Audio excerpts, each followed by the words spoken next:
कल दोस्तों स्वागत है आपके अपने YouTube channel A to Z GK by MK पर। आज की हमारी क्लास हम इतिहास की क्लास करेंगे, जिसमें हम आज अगला वंश करेंगे सैयद वंश। ठीक है भाई, हमारी यह क्लास सभी कॉम्पिटेटिव एग्जाम के लिए महत्वपूर्ण है, जैसे कि एसएससी के जितने भी एग्जाम हैं, ठीक है, एसएससी, सीजीएल और HSSC, जिसमें HSC में जैसे कि CET हुआ है, जो CET का अब मेंस होगा ना, सी ग्रुप का मेंस होगा, उसके लिए महत्वपूर्ण है। और अब आगे डी ग्रुप का जो CET होगा उसके लिए महत्वपूर्ण है हमारी ये हिस्ट्री की क्लास। आज की हमारी क्लास में हम करेंगे सैयद वंश। ठीक है भाई, सैयद वंश कब से कब तक रहा? तो सैयद वंश 1414 ईस्वी से 1451 ईस्वी तक कौन सा वंश रहा भाई? सैयद वंश रहा। ठीक है, इस वंश की स्थापना किसने की थी भाई? इस वंश की स्थापना की थी खिज्जर खान ने। ठीक है भाई, इस वंश की स्थापना किसने की? खिज्जर खान ने की। ठीक है, इस वंश की स्थापना खिज्जर खान ने की। यह वंश किससे अगला वंश था भी? तुगलक वंश के बाद अगला वंश कौन सा था? सैयद वंश था। और इस वंश की स्थापना किसने की? खिज्जर खान ने की। खिज्जर खान ने अपना एक मंत्री बनाया था, जो वजीर बनाया था भाई, वजीर। इसने अब कौन बनाया था अपना वजीर? इसने बनाया था भाई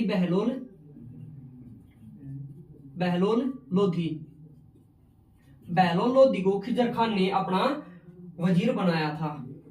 ठीक है, और इस बहलोल लोधी को ही इसने अपना क्या मान लिया था भाई? बेटे के समान मान लिया था, और इसे खाना की उपाधि दी थी भाई। सैयद वंश में खिज्जर खान ने खाना की उपाधि किसे दी थी भाई? बहलोल लोधी को खाना की उपाधि दी थी। इसके बाद जो खिज्जर खां था, इसके बाद अगला शासक कौन बना भाई? अगला शासक बना मोहम्मद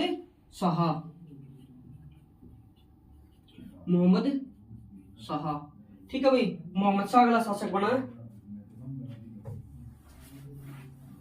और इस मोहम्मद शाह ने अगला शासक कौन बना भाई? मोहम्मद शाह। इस मोहम्मद शाह ने जो बहलोल लोधी था, ठीक है, इसे क्या मान लिया था? मोहम्मद शाह ने बहलोल को क्या मान लिया भाई? बहलोल लोधी को अपना बेटा मान लिया भाई। क्या मान लिया? बेटा मान लिया। ठीक है, मोहम्मद शाह के बाद जो सैयद वंश था, इसका अगला शासक बना था, वो बना था कौन भाई? ये बना था अलाउद्दीन आलम शाह।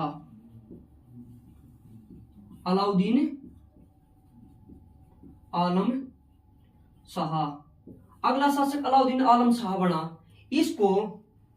अलाउद्दीन आलम शाह को बहलोल लोधी ने डराकर, यानी कि बहलोल लोधी शक्तिशाली शासक था, और ये अलाउद्दीन आलम शाह था, यह यानी कि निडर कहने का मतलब क्या है कि इसमें वो साहस नहीं था, वो टैलेंट नहीं था कि ये शासन कर सके। डरपोक शासक था, और बहलोल लोधी बहादुर सैनिक था। इसने इसे डराकर अगले वंश की स्थापना की। वो कौन सा वंश आया भाई? लोधी वंश। अब देखेंगे भाई हम लोधी वंश कब से कब तक था।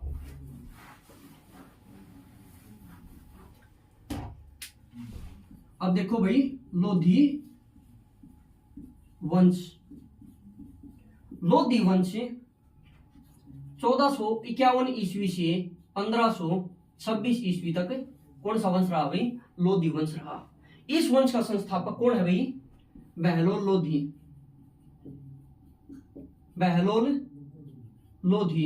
इस वंश का संस्थापक कौन है भाई? बहलोल लोधी है। ठीक है भाई, बहलोल लोधी है, इसने लोधी वंश की स्थापना की थी। और इसके बाद अगला शासक कौन बना भाई? ये बना इब्राहिम लोधी नहीं, सिकंदर लोधी। ठीक है, सिकंदर लोधी के शासनकाल में ही भारत में पुर्तगाली आए थे भाई। कौन आए थे भारत में? पुर्तगाली। इसके शासनकाल में भारत में पुर्तगाली आए थे। पुर्तगाली कब आए थे भाई भारत में? पुर्तगाली भारत में आए थे 1498 ईस्वी को। ठीक है, अब एक इंटरेस्टिंग स्टोरी सुनो पुर्तगालियों की। पुर्तगालियों की ये पुर्तगालियों ने क्या किया था भाई? भारत की खोज की थी। ये तो था नहीं, अगर भाई इससे पहले भारत था ही नहीं, इन्होंने भारत की बात खोया हुआ था। भारत खोया हुआ नहीं था क्योंकि भारत तो पृथ्वी पर था, लेकिन क्या था, जो पुर्तगाली थे इन्होंने भारत की खोज किससे की थी? जलमार्ग से की थी भाई। ठीक है, इससे पहले ये भारत के साथ व्यापार किया करते थे। कहां से किया करते थे? थल मार्ग से किया करते थे। और इन यूरोपीय देश थे जितने भी, ये भारत के साथ व्यापार किया करते थे। ठीक है, लेकिन थल मार्ग पर यहाँ पर पाकिस्तान से इस तरफ अरबों का शासक था, अरबों का शासन था, और ये इन पुर्तगालियों को या फ्रांसीसियों को व्यापार करने के साथ भारत के में इंटर नहीं करने देते थे, ज्यादा टैक्स लेते थे। तो पुर्तगालियों ने भारत की जल मार्ग से भारत की खोज करने के लिए किसे भेजा था भाई? पुर्तगालियों ने वास्को डी गामा को भेजा था। ठीक है, वास्को डी गामा से पहले भारत की खोज करने कौन आया था भाई? कोलंबस आया था। कौन आया था? कोलंबस। कोलंबस भारत की खोज करने आया था भाई। लेकिन क्या हुआ, ये भारत है, ठीक है, उस टाइम पर इस प्रकार का भारत था भाई, यानी कि यहां तक अफगान तक, थाईलैंड फ्यूलैंड ये सभी किसके? भारत के हिस्से थे। और यहां पर ये यूरोपियन कंट्री थी, और यहां पर ये अरब देश शासन कर रहे थे। पहले ये शासन कर रहे थे तो यहां से व्यापार किया करते थे भारत में। लेकिन क्या हुआ, जो ये अरब ये थे, मुस्लिम शासक थे, ये इन्हें भारत में व्यापार करने नहीं देते थे, क्योंकि इन पर ज्यादा टैक्स लगा देते थे। और इस कारण इन पुर्तगालियों ने या फ्रांसीसियों ने भारत में व्यापार करने के लिए एक थल उसकी जलमार्ग की खोज की। ठीक है, सबसे पहले इनने कौन भेजा भी? कोलंबस भेजा था। कोलंबस इस प्रकार भारत की खोज करने आया हुआ था। लेकिन यहां पर इस तरफ इस सागर में आते हुए इसका क्या हुआ भी? इसका जो पानी का जहाज था वो दिशा भटक गया। उसे जाना था पूर्व की तरफ, लेकिन वो पहुंच गया पश्चिम की तरफ, और उसने अमेरिका में इंडोनेशिया की खोज की थी भाई। ठीक है, किसकी खोज की थी भाई? इंडोनेशिया। ठीक है, सॉरी, हाँ, जो आज इंडोनेशिया है इसे क्या कहा जाता था? Waste India. जो कोलंबस था इसने इस अमेरिका के हिस्से को क्या कहा? वेस्ट इंडिया कहा। ठीक है, और इसने कहा कि मैंने भारत की खोज कर दी है, लेकिन और इसकी मान नहीं रही थी। इसने कहा कि मैं भारत के जो पश्चिमी हिस्सा था उसकी तरफ पहुंच गया हूं, और इस प्रकार अमेरिका के इस हिस्से का क्या नाम पड़ा? Waste India. ठीक है, उसके बाद 1498 ईस्वी में भारत की खोज करने के लिए कौन भेजा गया भाई? वास्को डी गामा भेजा गया। वास्को डी गामा भेजा गया 1498 में भारत की खोज करने के लिए भेजा गया। वह भी इसी मार्ग से आया, लेकिन वह इस प्रकार होता हुआ कालीकट बंदरगाह, जो कहां पर है? अफ्रीका में। कालीकट बंदरगाह से होता हुआ यहां पहुंच गया केरल में। कहां पहुंच गया अभी? यहां पर इस बंदरगाह पहुंच गया, कालीकट बंदरगाह पहुंच गया। और यहां इसका स्वागत किसने किया? वास्को डी गामा का जुमेरियन नामक भारतीय शासक ने किया भाई। ठीक है, केरल का शासक था, उसने इसका स्वागत किया था। तो ये बात अभी वास्को डी गामा की बात की खोज की। ठीक है, तो क्या हुआ 1498 में इसकी मुलाकात किससे हुई थी भाई? इसके शासन काल में कौन आए थे? पुर्तगाली आए थे। और जो इब्राहिम लोदी है, इब्राहिम लोदी के सुनो भाई, इब्राहिम लोदी के शासन काल में सबसे ज्यादा विद्रोह हुए थे भाई। सबसे ज्यादा विद्रोह हुए थे। इसके शासनकाल में कितने विद्रोह हुए थे? 34 विद्रोह हुए थे वे राजपूतों के। सबसे ज्यादा विद्रोह किन्होंने किए थे? भी राजपूतों ने सबसे ज्यादा विद्रोह किए थे इसके शासनकाल में। ठीक है, इब्राहिम लोदी ने अपनी राजधानी क्या बनाई थी? भी आगरा। आगरा को इब्राहिम लोदी ने अपनी राजधानी बनाया। और आगरा का दूसरा नाम क्या था भाई? सिकंदराबाद। इसका दूसरा नाम सिकंदराबाद था। ठीक है भाई। सिकंदर लोदी क्या था भाई? सिकंदर लोदी एक कवि भी था भी। यह अपनी कविता किस नाम से लिखता था? ठीक है, गुलरुखी नाम से अपनी कविता लिखता था। ठीक है भाई। एक अगला इंपॉर्टेंट पॉइंट यह है कि सिकंदर लोदी ने एक भूमि मापने का यंत्र बनाया था। क्या बनाया था? भूमि मापने का यंत्र कह लो या भूमि मापक कह लो।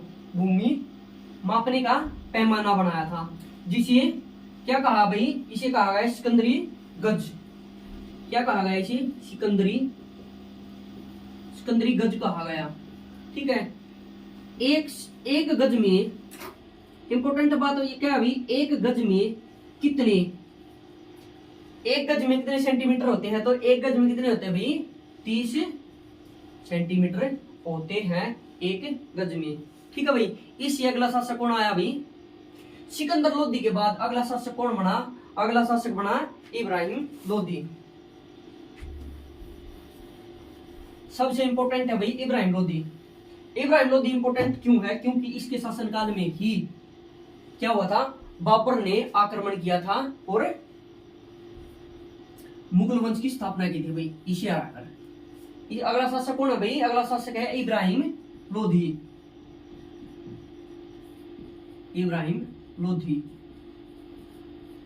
इसने कब से कब तक शासन किया था? इसने किया था भाई 1517 से 1526 तक। 1517 ईस्वी से 1526 ईस्वी तक भारत पर शासन किया था। ठीक है भाई। इसका पहला युद्ध हुआ था भाई गटोली का। गटोली का युद्ध हुआ था। कब हुआ था? 1517 ईस्वी में हुआ था ये गटोली का युद्ध। ये गटोली का युद्ध किस किस के बीच हुआ था? ये हुआ था भाई इब्राहिम लोधी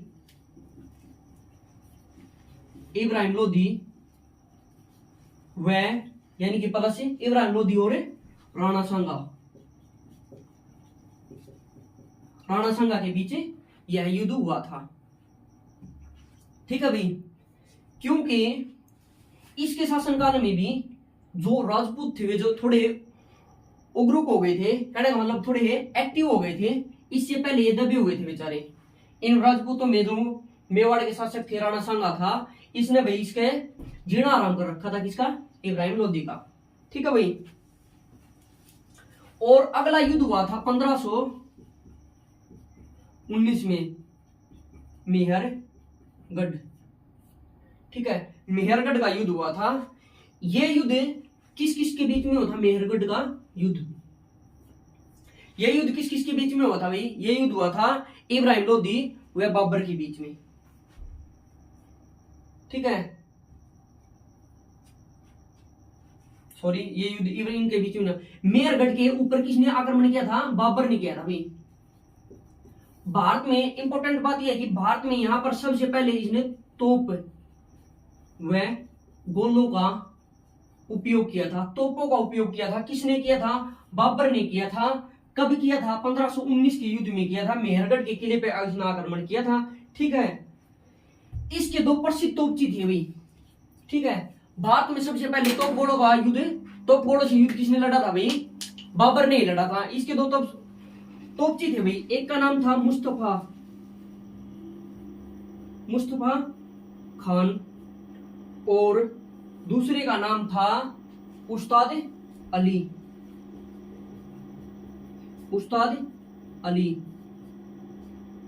ठीक है भाई। ये बाबर के बहुत ही कुशल तोपची थे। इन तोपचियों के दम पर ही बाबर हर युद्ध जीतता गया और बाबर ने 1526 में, ठीक है भाई, इसके बाद बाबर का 1526 ईस्वी में पानीपत का युद्ध हुआ था भाई। पानीपत का युद्ध किस किस के बीच में हुआ था भाई? यह हुआ था इब्राहिम लोधी प्लस बाबर। इसमें इब्राहिम लोधी की 1 लाख की सेना थी भी और बाबर की 12,000 की। ठीक है, और इसमें जो इब्राहिम लोधी था इसकी क्या हुई? हार हुई। और जीता कौन? बाबर जीत गया। किसके दम पर जीता था भाई बाबर? बाबर जीता था भाई मुस्तफा खान और उस्ताद अली खान के दम पर जीता था, क्योंकि ये कुशल तोपची थे। ये अपना जिस तरफ भी गोला दागते थे उस तरफ ही, मतलब कहने का मतलब क्या है, ये इतने कुशल थे कि जिस लोकेशन पर ये गोला दागते थे वहीं पर गोला जाकर गिरता था और फट जाता था। ठीक है, इस कारण ही 12,000 की सेना ने 1 लाख की सेना हरा दी थी। और फिर अगला वंश आया भाई, एक जो दिल्ली सल्तनत है वो समाप्त हो गई थी, और अगला वंश कौन सा आ गया था भाई? मुगल वंश की स्थापना हो जाएगी। मुगल वंश की स्थापना कौन करेगा? बाबर करेगा भाई। ठीक है, तो कल की क्लास में हम पढ़ेंगे भाई मुगल वंश। कौन सा पढ़ेंगे भाई? मुगल वंश। सबसे महत्वपूर्ण है मुगल वंश इतिहास में भाई, मध्यकालीन इतिहास में। आज की हमारी क्लास यहीं समाप्त होती है। अगर आपको हमारी यह क्लास अच्छी लगे तो आप हमारे चैनल को लाइक करें, शेयर करें, सब्सक्राइब करें। धन्यवाद। आपका दिन शुभ हो।